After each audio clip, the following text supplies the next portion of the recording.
Kutsilyo pala. Nakakuha na naman kami ng malunggay. Yan, good morning everyone. Ito yung aming almusal. Madami oh. Hindi siya masyadong kalakihan pero pwede na to kasi ang tataas ng ibang malunggay.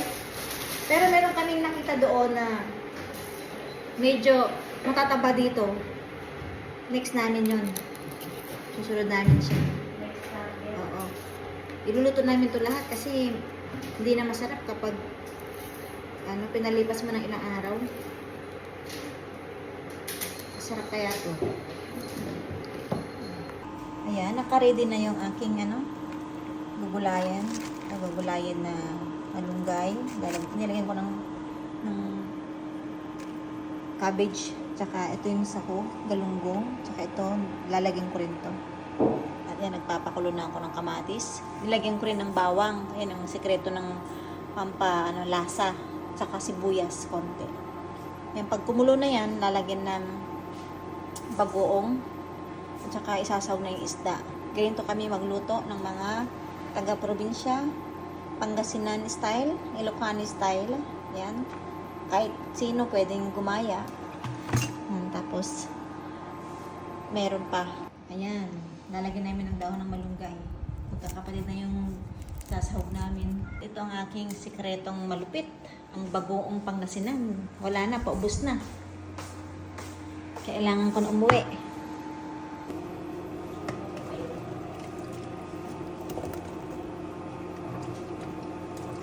Lagyan na natin yung malunggay para sumabay sa mas maganda kasi medyo luto.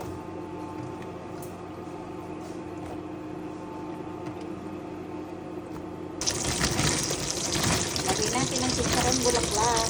Bulaklak.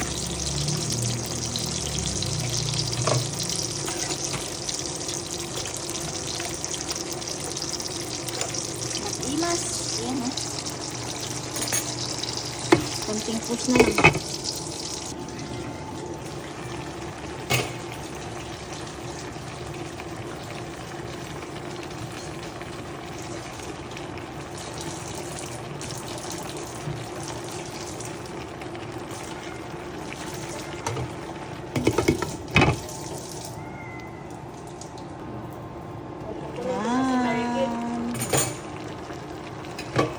Inom na tayo. Tapos na.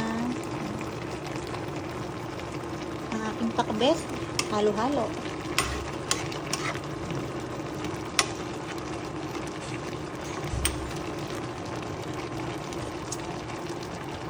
Harap.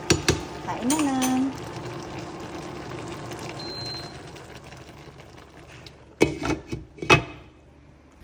Kain na to. Kain na po tayo. Malunggay. Yan. Malunggay. Kinuha namin sa kapitbahay. Kaya namin sa kapitbahay ng babae. Hindi naman kasi nila kinakain tong bunga. Kaya sinamantala namin kasi namang ano ba yun? Tumanda siya, ano? Anong sayang yung gulay? Fresh pa. Fresh from the ocean? May malunggay bang nasa ocean? Desierto.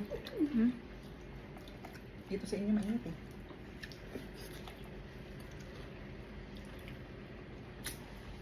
Hindi ba sarap? Mas mainit pa sa summer sa inyo. Mas malinit pa dito sa Saudi. Saw. Bibidi. Parang may alak yan. Ang alak. Alam mo ah. Parang may alak siya, ano? Oo, dyan na. Naka-ready na. Love you. Thank you. Thank you, love you.